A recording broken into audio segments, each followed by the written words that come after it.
Welcome to the Table Podcast, where we discuss issues of God and culture, brought to you by Dallas Theological Seminary.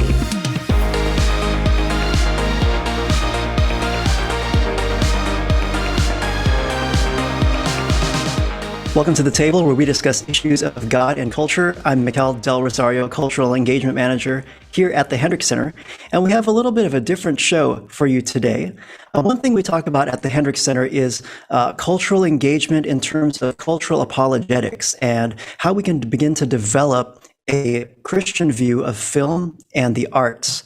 And so because any kind of visual storytelling in the popular culture is so prevalent, we need to take a look at these things and see how it can actually help us understand universal longings, universal struggles, and see how these things can actually help us spark important spiritual conversations with people, even people who see Christianity differently, conversations about God and what it means to be human. But the first step in engaging with something like a movie or a TV show is working to connect with it, even if it's something that you might not be initially drawn to in terms of entertainment that you might choose for yourself. Now, on the Table Podcast, we've talked about movies like Noah, God's Not Dead, even the entire Star Wars series. And our topic on the Table Podcast today is Christianity and The Walking Dead. Now, The Walking Dead is a highly rated TV series on AMC, capping out at 11 seasons. It's been called cable TV's highest rated scripted show. And it is a post-apocalyptic drama that's based on a comic book series, actually, that's also called The Walking Dead. And it's all about survivors of a zombie apocalypse, just trying to stay alive, going on supply runs to find food, but also trying to keep safe. Keep their community safe from zombies, most often called walkers on the show, but also trying to keep their groups safe from other human communities, other people, other groups who aren't always willing to share, who aren't always kind and helpful. In fact, life in the world of The Walking Dead can be summed up in the slogan, "Fight the dead, fear the living." Now, two quick disclaimers before we dive into our content and our guest is introduced today. First disclaimer is that The Walking Dead carries a TVMA rating for mature audiences, and it does include violent scenes. And we've talked about universal themes in an R-rated movie called Hacksaw Ridge on the podcast before, so this isn't the first time we're walking into a space like this. But nonetheless, The Walking Dead is a cultural phenomenon with a significant audience. And it's worth thinking about how even something in the horror genre, something that contains violent content, can spark spiritual conversations. And then second, I do have to say that this episode of The Table may include minor spoilers for people who haven't seen the entire series, but we're going to do our best to not mention any major spoilers here today. And my guest coming to us via Zoom today is Danielle Strickland. If you ask Danielle to describe herself, she'll say she is a justice advocate, communicator, and peacemaker. But she's also the author of a book called The Zombie Gospel, and the subtitle is The Walking Dead and What It Means to Be Human. Welcome to the show. Hey, thanks for having me. Great to be here. Yeah, so good to see you and to meet you, even just by Zoom. I want to just dive right into our topic today and ask you, how did you first begin to connect the Walking Dead television show to conversations about spiritual things? Yeah, that's so funny. It actually is a funny story. I assumed that The Walking Dead was just like every other sort of cultural, I don't know what, maybe appetite for death and gore and violence. Mm-hmm. And so I kind of just wrote it off. I never watched it, but a friend of mine was watching it and challenged me, said, "Have you seen this?" And I was wondering about like, what is making this so popular? You know, like it was the highest rated show in its time. And so she really challenged me because I was kind of judging it from a distance and I hadn't bothered having a look. So I had a look at night. So I didn't like contaminate anybody. And I plugged in my headphones and just kind of watched it on my computer. And I just kind of heard I guess what I would say like cry, or more particularly, I heard the questions that were being asked. And it felt like a generation, a culture that's longing to ask questions about what it means to be human, and what it means to be human together. and what we're even doing on this planet. And all of a sudden, all these kind of themes came to me. And I thought we really should be discussing this and engaging with a culture that is asking these questions, like beautiful questions. Yeah, a similar thing for me, actually. And I started watching the show because I'd never seen it before. So something that struck me just right off the bat is earlier on in the series, you have faith issues that are being brought up. The problem of evil, the existence of God. One of the main characters, Herschel, had a farm early on in the series, and he and another character were talking about how does God fit into a world where, there's just so much, everyone's just there's so much despair, and seems like there's nothing left to live for, and can we have hope? Is there a faith moment or a scene that stood out to you in the series that was personally impactful for you? Yeah, I think there's so many. I mean, there's a funny one where Herschel says, when I read that God was going to raise the dead, I didn't see this coming, which I think is hilarious in terms of like zombies being. Right. And I also think it's funny. And also, nothing, we can't imagine what it is that God has in mind. So I think also it's like we have all these preconceptions of what God's going to do and what it's going to look like and how God's going to move. And of course, the introduction to The Walking Dead, I mean, the whole show is about how everything's out of your control.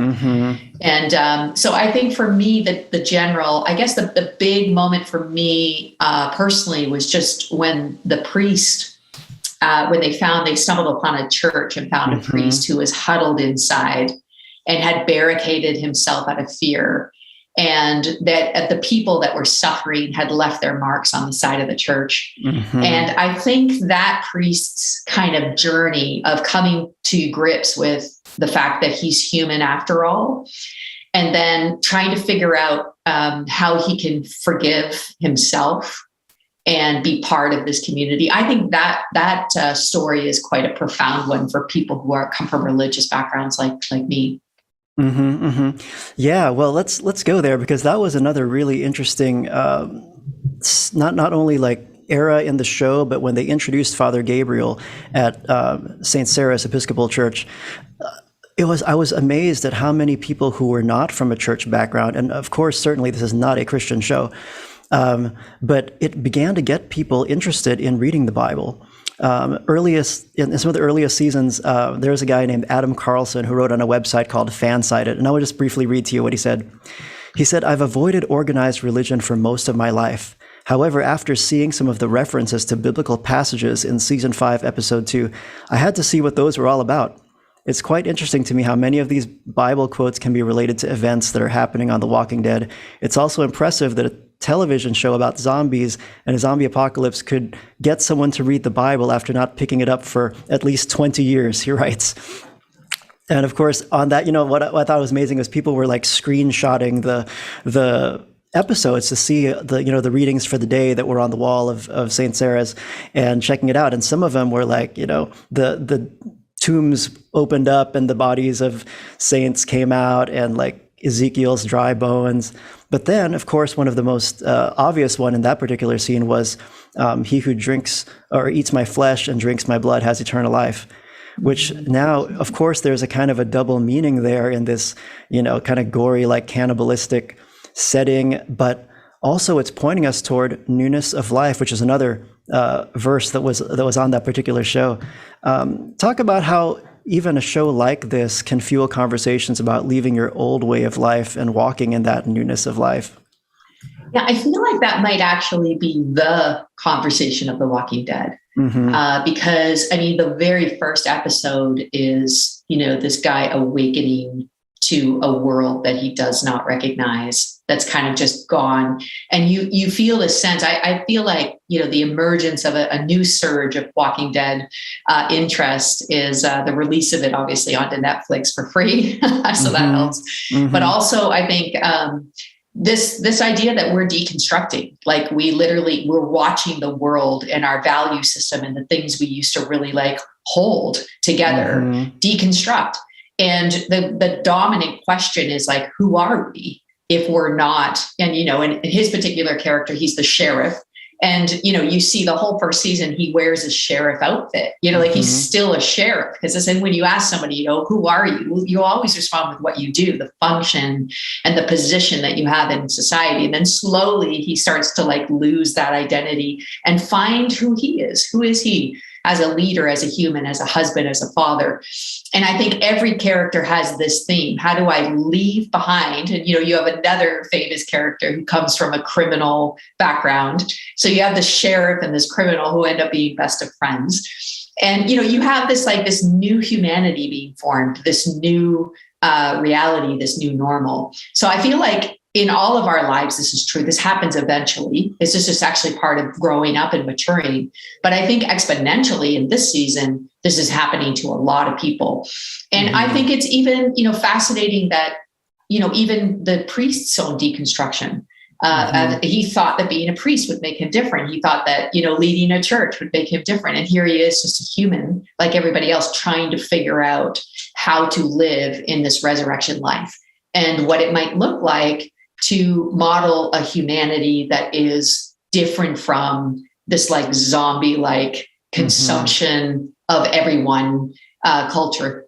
So I think that, there's just so many elements in the show. And that's really, in many ways, I wasn't trying to answer the questions. I was just trying to highlight them and say, we do serve a God who wants, and maybe a little bit more like Paul in Athens, where he lets curiosity lead him. Instead of certainty, right? The only thing he's certain about is Jesus, because he has experienced Jesus for himself. So this is the same for me. The only thing I'm certain about is Jesus, because I've experienced Jesus for myself, and I know that he's the human I want to be. And so I feel like everything else is I'm curious about. Tell me more about that longing inside of you for a new life. Tell me more about that feeling of panic, of losing what you used to control. And we even have that scene where they're burning money. Money's literally become meaningless. Right. Positions become meaningless. Structure and law become meaningless. So then who are you? What's your value? What brings value? What gives you value? Those are all the questions I think that are deeper than all of those other questions that we tend to max out on. And I feel like it's time. People want to go deeper. Yeah, that's a really great insight. When the world is before the world fell, as they put it on The Walking Dead, what were you and what brought value, status, and all those things. In the new post-apocalyptic world, all that stuff doesn't matter anymore. And so people are figuring out, who am I? What is my identity? Like you were saying, it is interesting that the characters in the show, there's a lot of gray areas. Rick, the sheriff, who you mentioned, I don't think we said his name yet on the show. Rick Grimes is the sheriff. And then his buddy, Daryl, who's one of the kind of criminal people that you mentioned. I remember when they had this conversation talking about, we are the Walking Dead. And then Daryl says, nah, we ain't them. And it's how do you choose to live in a world where all of, everything that you knew from before is no longer valid, it's no longer there? Talk about a couple other characters. Let's talk about Negan. Negan is a very, very bad guy, kind of a warlord, the character you love to hate early on in the maybe midway through the series. There is a part later on where I love where he says, no one ever thinks they're the bad guy. And I thought that was so profound. There's almost this redemption arc that he has. And then we also see Rick Grimes, the sheriff guy. We see him evolving as well in his morality. Talk about what we can learn from the story arcs of these characters.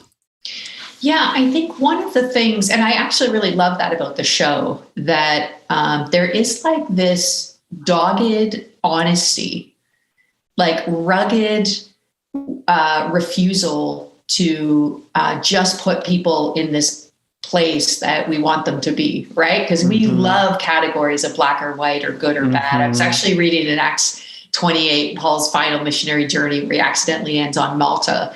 And he survives, and he's building a fire. He gets bitten by a snake. And so they think he must be a murderer, the people, because he survived the shipwreck and got bitten by a snake. And then they think he must be a god because he survives the snake bite.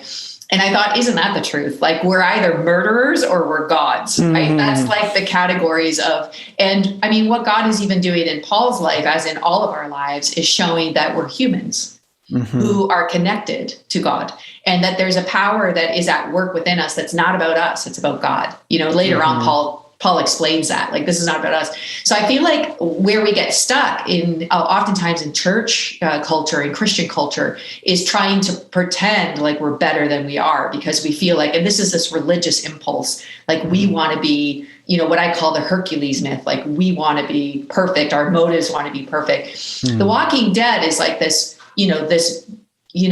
desire to just be honest, and that's where we begin.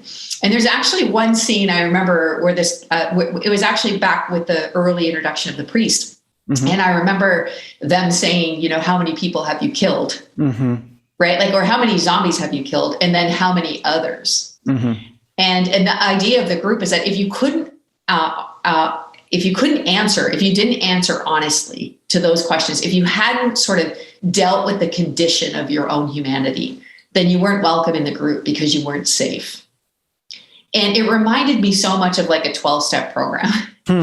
It just reminded me so much of are you there yet at the poverty of spirit that Jesus says is the entry into the kingdom of God? Like, are you willing to get to the place where you're like, I'm not the person that I want to be. I can't be this person that I want to be. And I've dealt with that. So now that I'm honest, where do we go from here? And it's like, you keep thinking that they're asking the question, the person being asked the questions like, what should I say? But it's the honesty that makes you safe. It's the honesty that makes you safe. And I think, actually, to tell you the truth, I am hungry, but I think the whole world, the whole generation is hungry for just some honesty. And we're just tired of people covering and pretending. And so we even see in Negan, like, a lot of his life is pretense, right? It's a leadership that is, he's leading out of fear and control and dominance. Which is like that old idea of leadership. It's motivating, people feel drawn to him, but also trapped by him. And he's not really being honest about his own vulnerability. And so the more he gets honest and open and vulnerable, the more his character arc changes. And I think that might be, one of the other dominant messages of The Walking Dead is like, the more honest we can be and open about our humanity, the more free we are then to actually love one another and actually connect intimately with each other. Yeah. Now, you had mentioned something earlier about zombies being mindless consumers. And I know in the book, you take it a little bit more in a literary analysis away from just what's so overt in the show. Talk a little bit about what we can learn from just the zombie genre in general as far as being mindless consumers. Yeah, I mean, it goes back to like the earliest zombie genre, right? In terms of movie stuff, where movies are, Night of the Living Dead. And I can't remember, but it's been a long time ago since I wrote this book. But basically the idea that the zombies are terrifying because they are consuming everything in their path, including other humans, right? So that's what's terrifying about them, is this mindless consumption, which when the first genre of zombies came out was a social commentary about this consumer-based culture. And, but it was such a niche market, the zombie genre, that just like a few folks that were into that started to think it through, and maybe even just like it because it was like next level of gore in movie making history. But I think what The Walking Dead does is popularize this idea that like we are being consumed by ourselves. This is the consuming mentality that we are now consuming. So, I talk a little bit even about like how our clothes are made, or like how the capitalistic industries work, consuming the earth, consuming humans, trafficking victims all around the world who are trafficked so that my shirt is $5 and I can buy 25 of them, even though I only need one. And on this goes. And it's this like, we are literally consuming ourselves. That's what's happening. And it's an apocalypse of zombie, and of course, an apocalypse in scripture is not the end of the world. It's the revealing, it's the unveiling of what's actually happening. So even the word apocalyptic, I mean, I know in the show it means sort of the end of the world, but if you think about this in terms of like how we see what's really true, about the world, there is a lot of unveiling that's happening in this concept of humans as consuming machines. Wow. Yeah. There's many ways we could go with that. You're sparking all kinds of questions in my mind. But okay, so here's a question that probably you didn't think about. There's no way you could have known when you wrote this book. But now that we are in, this COVID-19 pandemic, do you think that in the real world there are some of those questions that real people have been forced to struggle with and answer for themselves in terms of value that they had versus, in the old world, quote unquote, 2019 and earlier? Has this really hit close to home? Yeah, I think so. I mean, I really think so, because I think for a lot of reasons. I think, like I mentioned before, the deconstruction of things that we were hanging on to, even in terms of systems and structures, jobs, income, positions that we held. I think a lot of people are rethinking a lot of those things. And I also think there's been a lot of exposure about things we thought we were sure about that we're not so much sure about. And that's even in terms of our Christian culture, leaders who have been using power and abuse and sort of worldly practices and concepts of position and authority as an abuse of power that now is exposed. And we don't want to be, I don't want to be that kind of leader. I don't want to lead that kind of a church. In Canada here, where I'm located, we've been uncovering thousands of bodies of little Indigenous children who were buried at residential schools all across Canada with no graves or marks or identifying. And we're just discovering them right now. And the whole culture of Canada is rethinking what the church is. And now considering the church may be a harmful influence in the world. So as we deconstruct that, what do we do? And I feel like in so many ways, we're in this deconstruction situation about what we thought we knew for sure, about the systems and structures, about the way the world was going to work. So there is this awakening, like, who are we if we're none of those things? And the other thing I think is really key is that I think in The Walking Dead, the arc of the story goes from surviving, just like, how are we going to survive, to this question of what does it mean to be human together? And I think in a pandemic that we've been through and the circumstances of apocalyptic circumstances of our time, I think we can quickly go into this, we will survive at all costs. We go into the survival mode. But I think what I would love, and I think what the Spirit is asking us is, what kind of humans do we want to be? Not just surviving, defensive, how will we keep this going? But what kind of a community do we want to be? What kind of humans do we want to be? And there are a couple of beautiful scenes, epic scenes in The Walking Dead, where people sacrifice themselves for other people and give their lives away so that life can go on and the greater good, just very cruciform sort of opportunities, because they don't want to be a community that is just surviving. They want to be human. And to be human means to be loving and to be connected and to be serving and to be giving.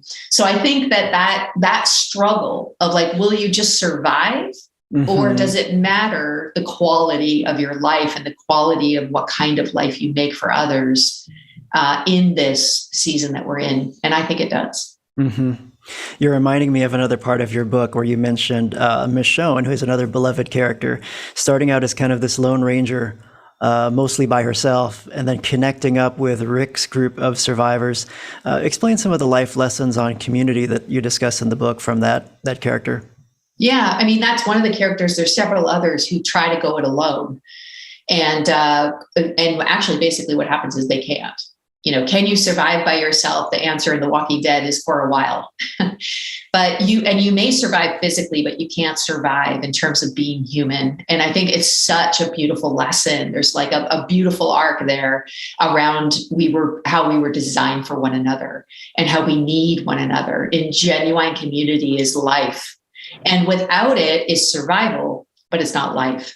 And I think that difference is so, central to the New Testament, so central to the life of Jesus, where he invites people into this collective exercise, right? Into this life of belonging, You exist. And this is even like, the greatest commandments, the thing Jesus said that will actually ensure life is that you would love one another, right? But this idea that we're connected to one another, this mutuality, this Ubuntu type of a relationship where we exist together. So I think that's also a beautiful thing, especially again, in this pandemic where fear of the other, and we see this in The Walking Dead so much, fear of the other. And this is, Michonne is just totally traumatized. She's been by herself. She's like kind of out of her mind when we meet her. And she does not trust anybody for good reason based on her own experiences. And my life, I've journeyed with a lot of survivors of human trafficking and sexual exploitation. And so I recognize so many things in her as I minister to other people who are coming from those backgrounds of genuine trauma and finding it so hard to trust and to journey with people. But once they do, once they find a safe community of belonging, the way they thrive and come alive and find themselves again, it's such a beautiful story of what community can do. Well, tell us about the title of the book. Can you explain to us what the zombie gospel is and why you titled the book that? Yeah, I wanted to, it was catchy, the zombie gospel. It felt like a bit of an inspiration. The zombie gospel is, for me, the good news that in the midst of the zombie apocalypse, there is this way to be human. And how to be human, I think, is at the heart of the series of The Walking Dead. And the questions they ask, I think, is worthy of asking. So the zombie gospel for me is that Jesus is the resurrection and the life. And he became human to show us that humans can not only survive, all of the sin and death and fear and apocalyptic realities that we struggle with, but actually can be humans that bring goodness and life to one another and to the world. And that's the zombie gospel for me, that Jesus is the remedy for what ails us. That's awesome. Can you tell us a little bit about the work that you're doing now? Yeah, so I'm a bit of a serial entrepreneur. So I do all kinds of things, but Infinitum spiritual formation and discipleship systems, infinitumlife.com, if anybody wants to check that out. And Women's Speaker Collective, I train women communicators to communicate effectively. And I do a thing I just launched a nonprofit called IMBY in my backyard, which is tiny houses in people's backyards. So that's really fun, affordable housing, and also a new way of being human together. So that's kind of a fun project that I'm in the middle of right now. Amplify Peace, just a few things like that. I speak and I teach, and teach at a local church here in Toronto called the Meeting House. And just basically partner with God in the adventure that is life. That's awesome. How can people connect with you on your socials? Easiest way, just DanielleStrickland.com. That's the website that has all the links to all the places. And Danielle Strickland, you can find me on all the things. Awesome. Well, you can connect with her there if you're listening to this or watching with us. You can also connect with me at Apologetics Guy on Twitter. I'm Apologetics Guy on Instagram and Facebook as well. I'd love to continue the conversation with you. Danielle, thank you so much for joining us today and helping us see how we can actually take some life lessons away and spiritual lessons too from this zombie apocalypse show, The Walking Dead, that's been such a hit, and it's a great way to spark conversation with people, even those who see Christianity differently. So thanks. You're welcome. What a joy. And we thank you so much for listening and watching today's episode on Christianity and The Walking Dead. I think what's come out of our conversation with Danielle today is that even a TV series about life in a zombie apocalypse can shed light on themes that guide us into a deeper understanding of what it means to be human and some of the deep questions of life. And it can even challenge us as Christians to live out the gospel and allow us to have better spiritual conversations with people from a variety of different backgrounds. I've personally had talks even with my own brother, who's a fan of the comic book series and the show, about ethics and morality in the world of The Walking Dead, and how much people can change and how much redemption is even possible in light of what you've done in the past. So again, like Danielle was saying, instead of just us dismissing certain forms of popular entertainment as totally irrelevant, we need to pay attention to what's being said and what it reveals about us as human beings. So it's our hope here at the Hendrick Center that we learn to engage culture, including all kinds of film and the arts and visual storytelling, first with a desire to listen and to understand the questions that people struggle with, and then be able to engage with both courage and compassion to help people consider how the gospel steps into that space. We hope that you'll join us next week on The Table. I'm Mikel Del Rosario, and until next time, keep the faith. Thanks for listening to The Table Podcast. Dallas Theological Seminary. Teach truth, love well.